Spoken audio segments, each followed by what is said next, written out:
Kita berangkat karena didorong oleh dua ini, kekurangan dan ketakutan.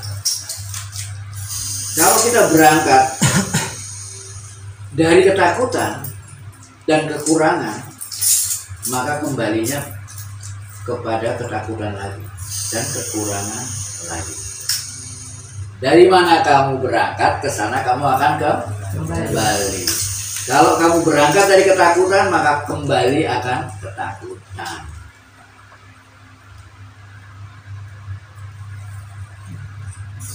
Karena kehidupan itu melingkar.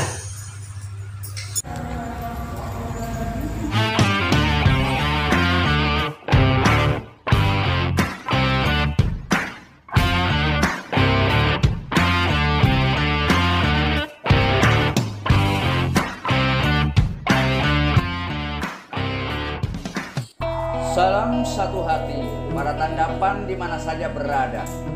Pertama-tama yang mengucapkan puji syukur dan berterima kasih sebesar-besarnya kepada Tuhan yang Maha Cinta atas seluruh kenikmatan yang senantiasa Engkau anugerahkan kepada kami semuanya.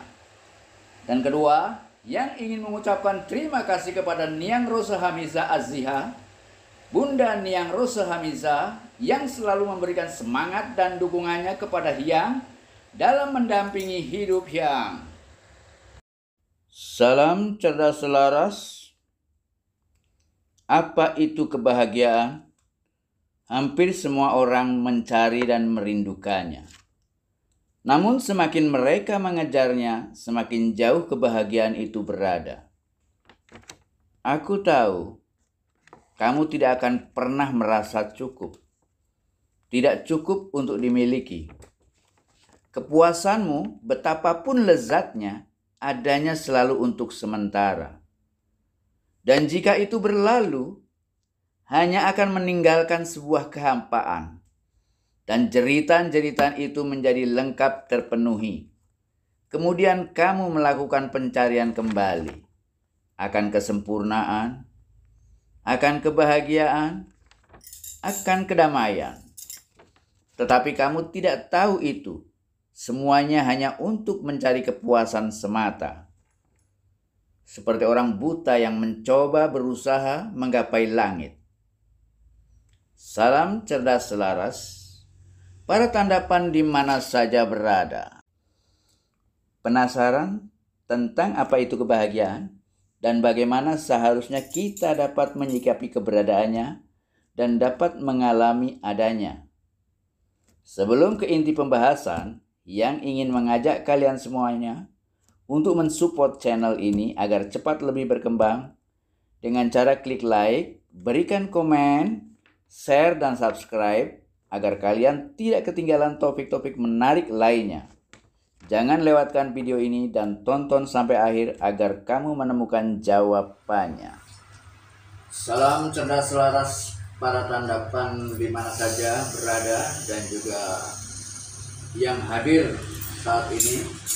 Kebetulan malam ini bagaimana biasanya kita bertemu di darat untuk saling berdiskusi satu dengan yang lain tentang apa saja yang bisa kita angkat dalam perbincangan seperti biasanya.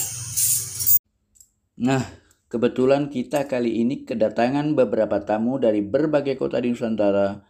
Di antaranya ada Bunda Pica dari Batam, Mas Daman Nuri dari Benowo, Surabaya, Mas Rozak, dan Pak Aziz. Barangkali Bu Pica bisa menceritakan sedikit tentang motivasi sehingga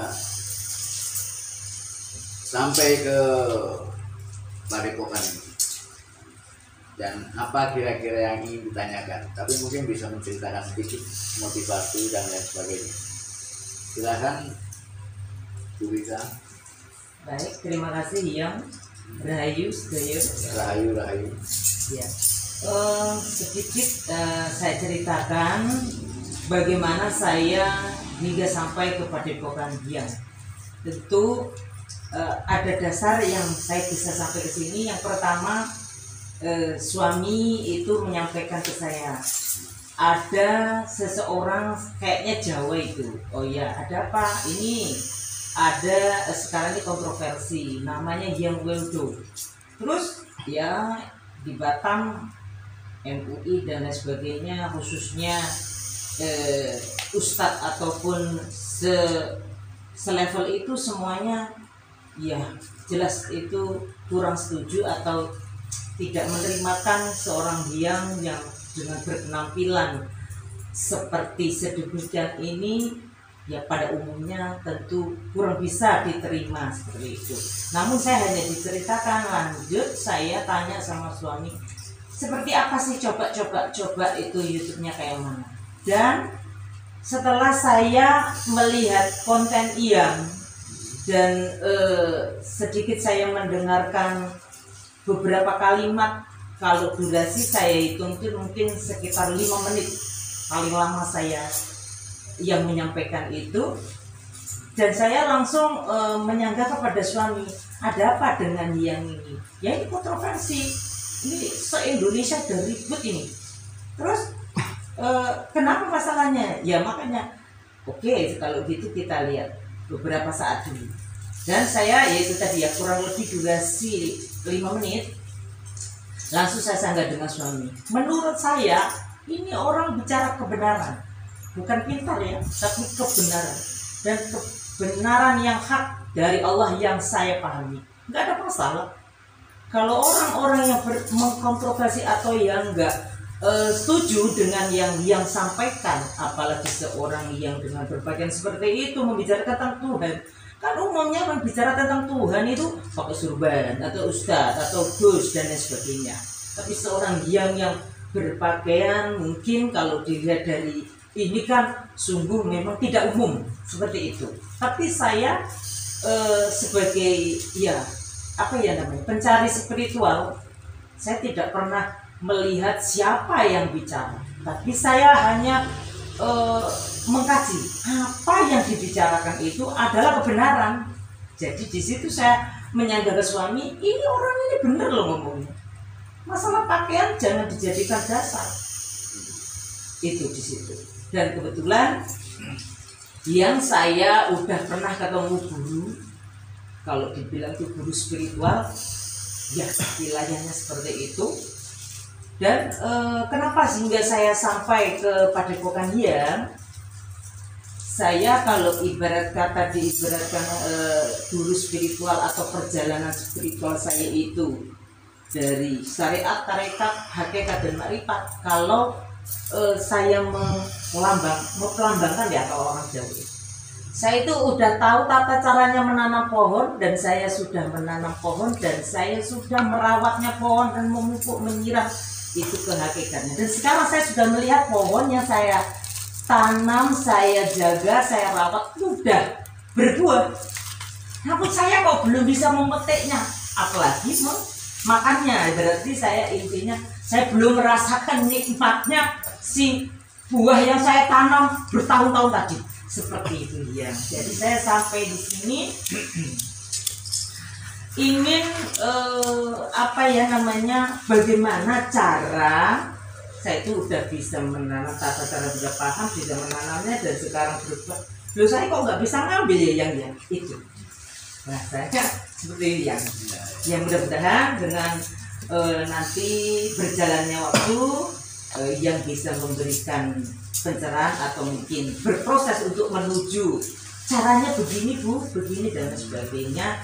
Yang mudah-mudahan ini bisa menjawab apa yang saya cari berpuluh tahun. Nah, seperti itu ya. Saya ya kalau tadi berbicara menyatakan bahwa perjalanan itu sudah dimulai dari menanam, sudah menanam ya, sudah tumbuh dan bahkan berbuah, tapi kok buahnya belum bisa dinikmati. Nah, jadi kalau belum belum mampu menikmati itu dalam simbol-simbol perjalanan, itu satu pertanda bahwa itu kita bisa artikan dalam arti yang tunggal, artinya belum berbuah. Belum berbuah. Jadi kalau di tingkat pertama kita ini baru tahu namanya, di tingkat kedua itu baru kita melaksanakannya atau mencarinya. Kalau ibaratnya itu kan sudah menanam, tapi katakanlah belum berbuah, belum menikmati buahnya. Artinya ada proses yang terakhir yang belum dilampaui. Ibarat kelas. Ibarat kelas itu ya tingkat, ada 4 tingkat ya. Nah, kalau yang bisa menikmati buah itu tingkat yang paling terakhir. Jadi tingkat yang sebelum terakhir ini ya harus matang. Kalau kita metaforkan dengan perjalanan seperti menanam, berarti tandanya ibarat buah itu sudah kelihatan tapi kok belum jatuh, belum matang. Nah, berarti ya kalau kita lihat dari sini, berarti langkah yang ketiga belum sempurna. Iya, langkah yang ketiga belum sempurna. Karena jika diibaratkan untuk mencapai titik yang paling puncak, itu ada 4 langkah ya, atau katakanlah ada 4 sekolah ya. Ada 4 langkah. Namun di setiap langkahnya tadi juga ada puncaknya masing-masing. Ada puncaknya masing-masing. Misalnya kita sekolah di SD, ya harus lulus. Kalau belum lulus nggak bisa naik ke SMP. Ya, harus lulus. Begitupun kalau sudah di SMP, ya harus lulus lagi. Jadi di setiap tingkatan itu harus sempurna. Di setiap tingkatan tuh harus mencapai puncaknya. Puncaknya SD itu, jadi di SD harus mencapai puncaknya, di SMP harus mencapai puncaknya. Jadi di setiap kelas itu harus mencapai puncaknya. Nah, kalau sampai titik yang terakhir itu pun juga harus mencapai puncaknya. Nah, di sana. Sehingga ketika puncak itu dicapai, barulah nanti kita dapat merasakan nikmatnya. Ya. Tapi tadi kan baru jawab pertanyaan-pertanyaan yang bersifat teoritis gitu kan. Jawabannya pun jadi teoritis. Ya kan? Lalu dalam perjalanan Supica, entah perjalanan ini apa yang mendorong Supica untuk melakukan atau mencari sesuatu. Apa yang dicari? Apa yang dicari sebenarnya? Karena ketidakjelasan di dalam mencari sesuatu ini juga yang bisa menjadi tidak jelasnya apa yang akan kita dapatkan. Jadi kita harus jelas dulu nih. Ibarat kita mau berangkat ke suatu tempat, itu harus jelas tujuannya apa. Jadi tujuannya harus jelas dulu. Nah, kalau tujuannya nggak jelas, maka akhirnya buah yang ingin dicapai itu juga jadi nggak jelas. Gitu. Karena seringkali nih orang melakukan perjalanan itu banyak titipannya. Mau kemana, Bu? mau ke Jakarta, oh ya aku titip ini ya, aku titip ini. Oleh-olehnya ini. Jadi titipannya banyak gitu kan. Nah ini jadi penghalang. Berat. Karena ketika kita melakukan perjalanan banyak titipan-titipan, nah akhirnya tidak ada fokus di sana. Ibarat orang yang sedang melakukan laku spiritual itu ibaratnya seperti Arjuna. Sekalipun Arjuna punya panah banyak, tapi hanya satu panah, dan itu pun hanya bisa diarahkan pada satu sasaran. Dan kita tidak bisa membuat satu panah dengan 10 sasaran sekaligus. Jadi di sana harus jelas mana yang ingin kita yang ingin kita tuju. Nah, di situ. Barangkali tepat itu tadi ya. Terlalu banyak titipan. Terlalu banyak titipan. Ya, betul, sudah. Pas banget. Terlalu banyak titipan dia. Jadi misalnya gini, ada orang yang belajar sini. Saya ingin menemukan jati diri. Saya ingin menemukan rahasia kehidupan. Tapi di balik keinginan untuk menemukan rahasia kehidupan, di dalam itu ternyata ketika diteliti banyak titipannya. Bahkan menemukan rahasia kehidupan menjadi tidak jelas kalau diteliti. Ternyata ujung-ujungnya yang dicari ingin tahu bagaimana caranya mencari sumber rezeki. Ujung-ujungnya duit. Ujung-ujungnya hanya bagaimana saya bisa dapat kaya lewat spiritual. Ya bisa-bisa saja yang semacam itu. Boleh-boleh aja ya. Boleh-boleh aja.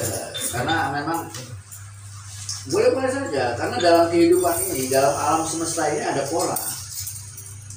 Ada pola. Disadari atau tidak disadari, dalam usaha kita, ya, dalam usaha kita kadang berhasil, kadang tidak. Nah, ini adanya berhasil dan tidak kan karena ada pola. Hanya saja kita tidak mengetahui pola itu. Sadar. Ya, kalau kita mengetahui pola itu, kita bisa mengulanginya. Ya, kita tidak bisa mengulanginya karena tidak tahu. Karena apa yang kita lakukan betul-betul kita lakukan tanpa pengetahuan yang mendasar tentang rahasia hidup, sehingga kita nggak tahu ada pola di sana. Oh, caranya bikin nasi goreng kan ada pola. Kalau kita nggak tahu polanya, jelas kita nggak bisa bikin nasi goreng. Dan mungkin ketika bisa bikin nasi goreng, ulangi lagi nggak bisa, karena ketika bikin nasi goreng nggak pakai pola. Polanya nggak sadar. Gitu. Nah, kalau kita mampu mengetahui pola ini dan kita bisa melakukannya dan bisa mengulang-ulanginya. Nah, ini pola. Kemampuan kita membaca pola itu penting. Jadi kalau kita hanya ingin mengetahui pola tadi, ya tentu saja kita akan berhasil untuk mencapai apa yang kita inginkan. Tapi pada akhirnya ada sesuatu tujuan yang paling puncak. Mungkin manusia ketika tahu pola, dia mencoba untuk ingin ini, ingin itu, dan semuanya katakanlah berhasil. Cari uang bisa, cari ini bisa, seperti sampean katakan. Setelah cari uang, katanya kalau uang itu sumber bahagia, ternyata setelah didapat banyak tidak bahagia. Punya istri cantik mungkin bahagia, setelah didapat ternyata juga tidak bahagia. Semua yang dituju pada akhirnya ketika tercapai tidak bahagia. Nah, di sana akhirnya pada puncaknya kan bagaimana mencari kebahagiaan yang sebenarnya. Nah, seperti itu. Iya. Bagi saya itu tadi bagaimana untuk mendapatkan bahagia yang sebenar-benarnya. Iya kan? Karena sesuatu yang kita tuju begitu dapat, oh ini pasti nanti kalau dapat ini saya pasti bagian. Iya kan? Begitu nyampe dan udah sampai apa yang kita tuju, lah kok kayak gini, kayak gitu kan? Gak bahagia ternyata gitu.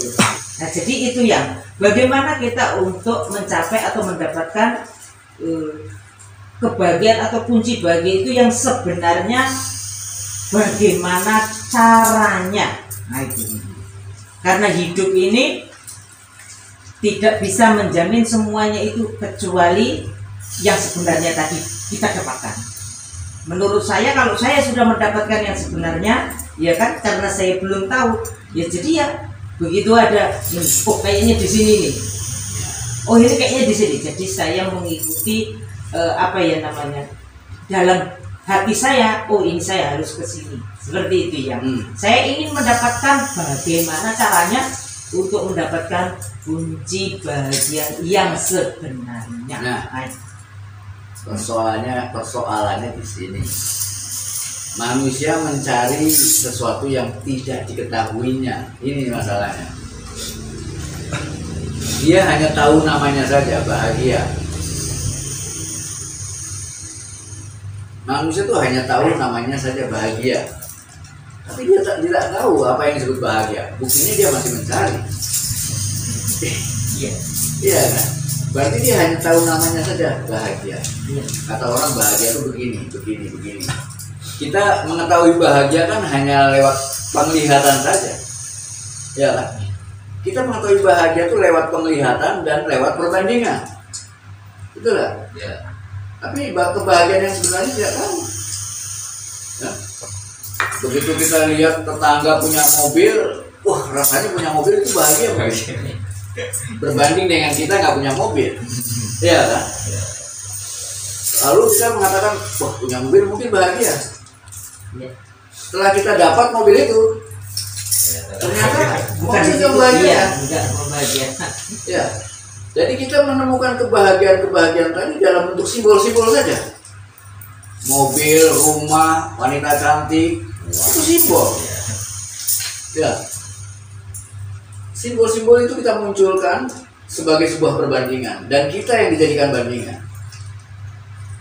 Di sana seolah-olah kita melihat diri kita tuh lebih rendah dari orang lain, sehingga kita melihat diri kita dalam keadaan tidak bahagia ketika dibandingkan orang dengan orang lain yang lebih tinggi, ya, lebih punya, gitu, lebih memiliki. Jadi di sana kita mengenal bahagia hanya secara simbolik, lewat simbol-simbol yang muncul, ya, mobil, rumah, uang dan lain sebagainya. Tapi kebahagiaan yang benarnya tidak diketahui, sehingga apapun yang dicarinya, apapun yang didapatnya ternyata bukan itu. Bahagia itu ternyata tidak bersifat material, ya. Dan lagi pula manusia seringkali juga karena akibat simbol-simbol tadi, akhirnya manusia juga seringkali membuat ketentuan-ketentuan terhadap kebahagiaan. Dan kadang-kadang kita memberi syarat yang berat pada kebahagiaan. Jadi kebahagiaan itu dikasih syarat yang berat. Saya kalau belum punya mobil belum bahagia. Wah, syaratnya berat. Untuk mendatangkan kebahagiaan harus punya mobil. Berat kan syaratnya? Berat. Saya kalau belum punya istri cantik gak bahagia. Saya kalau belum punya rumah besar belum bahagia. Berat syaratnya. Berat. Dan sampai kapan dia bisa bahagia? Ya mungkin syarat semacam ini kalau bisa dijadikan motivasi bagus. Yang membuat dia akhirnya punya mobil, hanya motivasi untuk mendapatkan sesuatu. Tapi ya yang dia dapatkan mungkin hanya materi saja. Kebahagiaan tetap hilang lagi. Ya. Jadi kalau kita ingin mendapatkan kebahagiaan, yang gampang-gampang saja gitu, nggak usah sulit-sulit. Ini kalau bahagia dalam arti yang sangat sederhana ya. Kalau orang-orang mengatakan kalau belum punya mobil saya belum bahagia. Kalau iya, Saya bisa bangun pagi ya, dengan badan yang segar, kemudian terdengar burung berkicau di jendela, itu sudah membuat saya bahagia. Jadi syaratnya tidak banyak. Mendengar burung berkicau di jendela, melihat matahari cerah, bahagia. Oh, saya masih hidup. Saya masih sehat. Sesederhana itu ya. Iya, dan itu akan mudah dan murah kita dapatkan. Sehingga kebahagiaan itu bisa kita dapatkan kapan saja, di mana saja. Jadi kita belajar memberikan syarat yang mudah terhadap kebahagiaan. Itu kita coba mensiasati sebelum kita mengenal kebahagiaan yang sebenarnya. Karena yang namanya kebahagiaan, kemanapun kita akan mencari, kita akan kehilangan kebahagiaan tadi.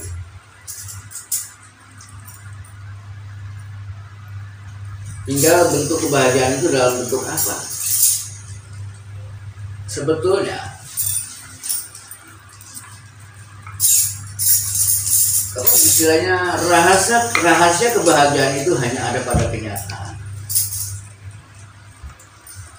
Jadi kalau ingin tahu tentang kebahagiaan, ya sama dengan kita belajar memahami kenyataan itu sendiri. Kenyataan diri kita maupun kenyataan hidup ini sendiri. Karena manusia banyak mengetahui nama kebahagiaan. Kebahagiaan kan hanya nama ya, hanya konsep, hanya gagasan. Tapi kebahagiaan dalam arti substansial tidak tahu. Sehingga dia mencari. Padahal yang disebut kebahagiaan itu sudah selalu bersama kita. Dia sudah selalu bersama kita. Sebagaimana rezeki, dia juga sudah selalu bersama kita.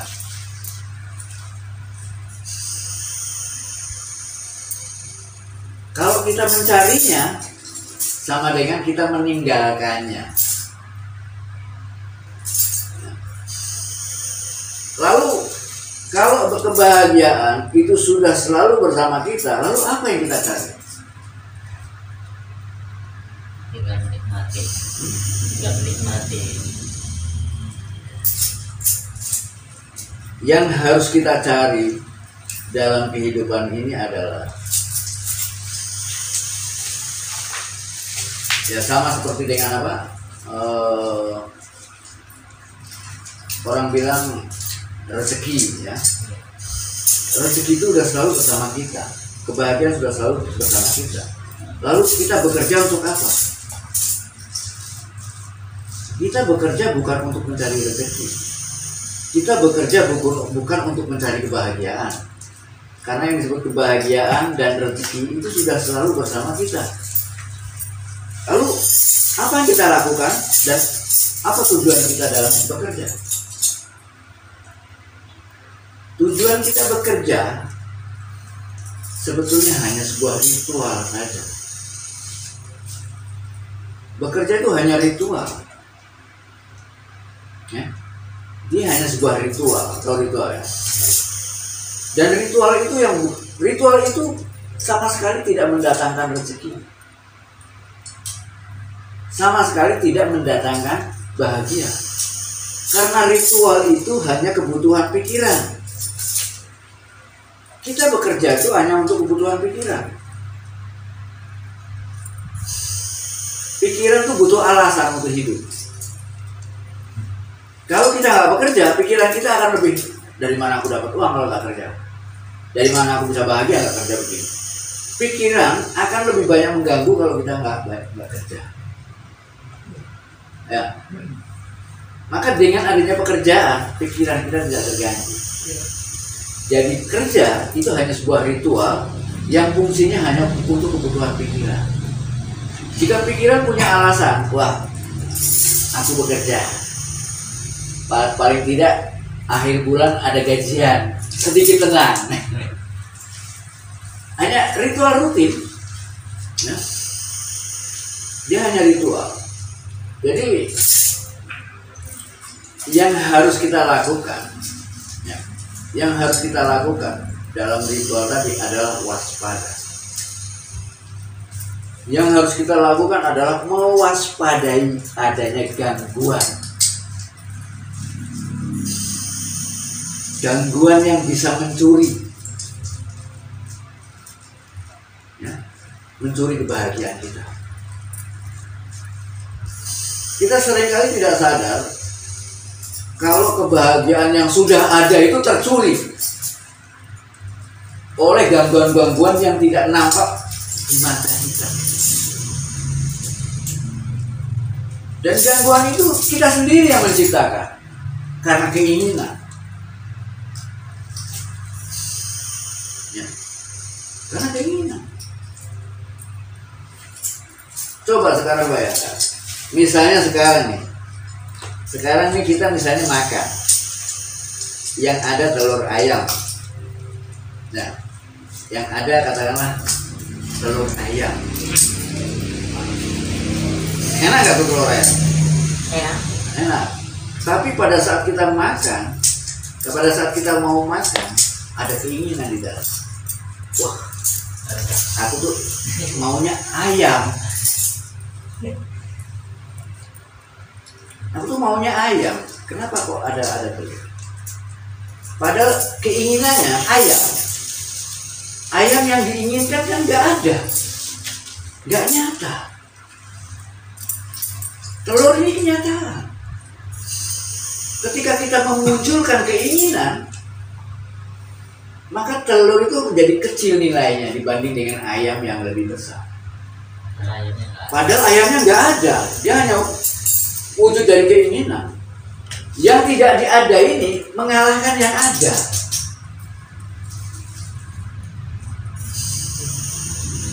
Ya, ini namanya dicuri kebahagiaan. Padahal tanpa adanya keinginan ini, lezat ini.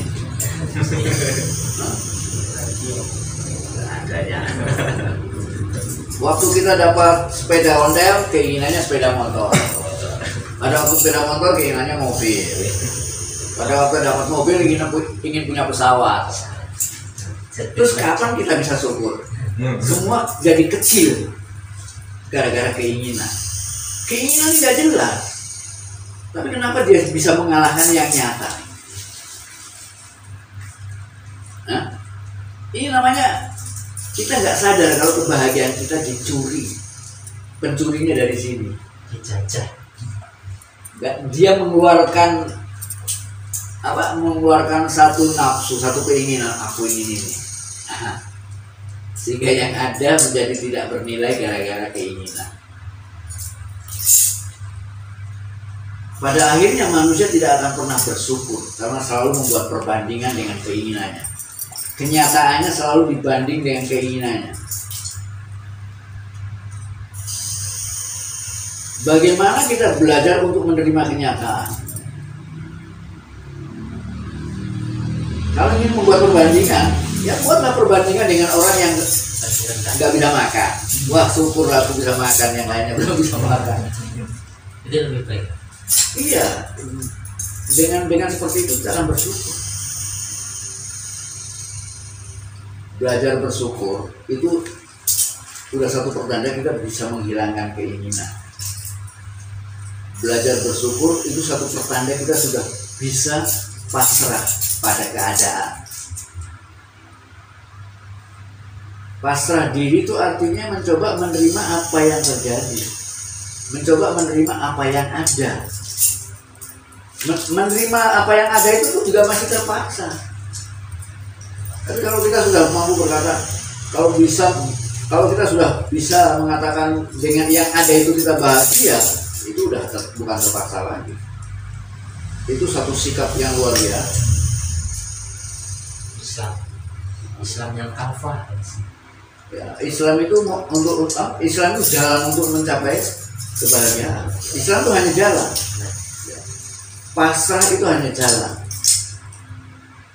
Hasilnya apa? bahagia. Berarti keinginan tadi boleh kita kategorikan virus yang kita buat sendiri. Itulah yang kita sebut pencuri. Dia merupakan gangguan yang tidak nampak di mata. Berarti pada waktu kita seperti itu, mindset tadi yang kita ini sudah ada terlalu, oh ini akan begitu. Makanya apa yang kita lakukan saat ini belajar menghilangkan semua keinginan. Dan lagi pula setiap keinginan selalu dibayangi oleh ketakutan. Sehingga orang-orang yang berkeinginan tidak akan pernah bisa mewujudkan keinginannya. Karena setiap keinginan selalu ada bayangannya ketakutan. Dan segala sesuatu yang dikerjakan dengan kondisi yang selalu bertentangan tidak akan pernah terjadi. Ingin kaya tapi takut gagal. Ingin kaya tapi takut miskin. Ya, ingin sehat tapi takut sakit.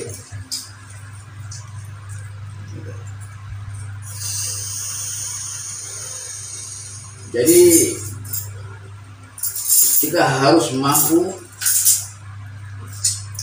melenyapkan semua keinginan. Kuncinya. Karena orang yang berkeinginan itu selalu dimotivasi oleh kekurangan.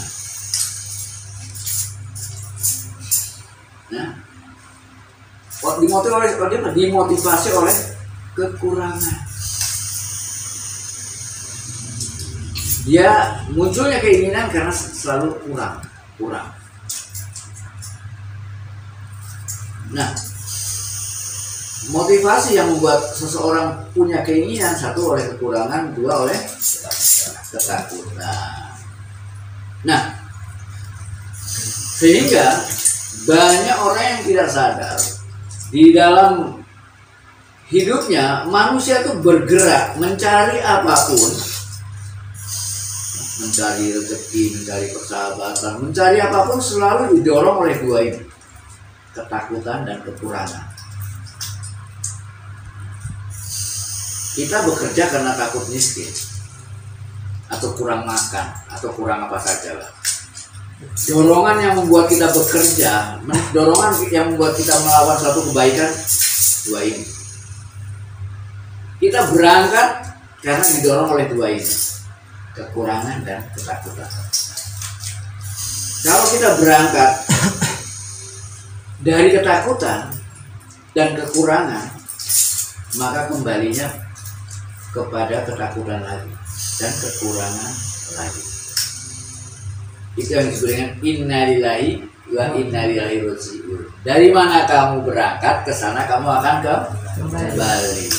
Kalau kamu berangkat dari ketakutan, maka kembali akan ketakutan. Karena kehidupan itu melingkar, bukan bolak-balik. Ya, kalau bolak-balik kan gini. Enggak, itu namanya maju mundur. Atret. Kehidupan melingkar, kita terus maju. Tapi kan maju kembali lagi. Kembali ke asalnya. Nah, ini disebut dengan innalillahi wa inna ilaihi raji'un.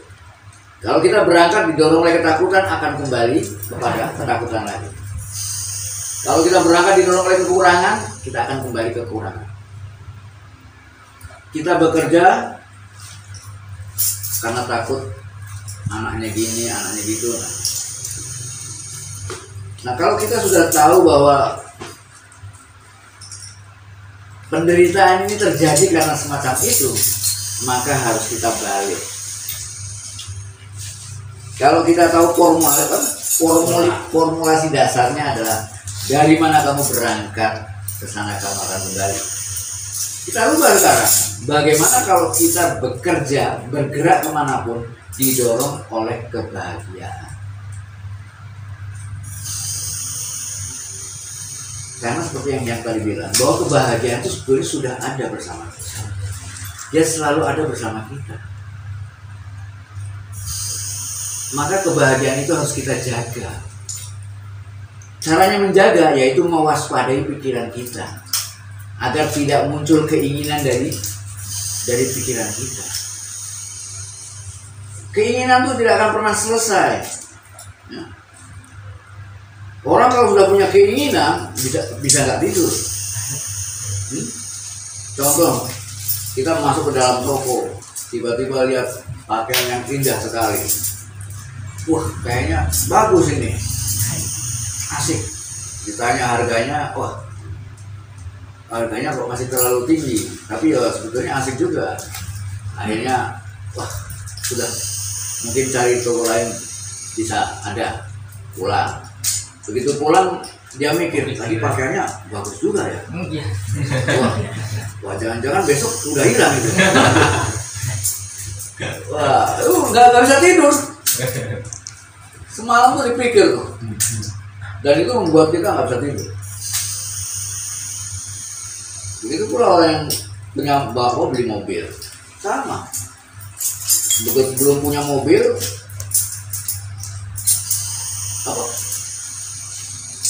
istilahnya terpicu untuk dapat. Begitu mobil sudah terbeli, bahagia saat. Setelah itu muncul bengkel. Muncul, waduh, kayaknya warna merah lebih bagus dari kuning ya. Kenapa tadi kau beli kuning ya? Nah, muncul lagi. Ada keinginan lagi, muncul. Dan begitu dapat merah, lihat punya orang, wah ini dikasih lampu bagus lagi ya. Mikir lagi, kasih lampu, dimodifikasi gini. Tidak selesai. Makanya kenapa keinginan itu kalau dalam bahasa Hindu itu kata-katanya nggak jauh beda dari api. Keinginan itu seperti api. Ya artinya seperti api. Ibaratnya api itu sekecil apapun api itu, ya, kalau dia tidak kita padamkan, maka hotel satu kota ini habis.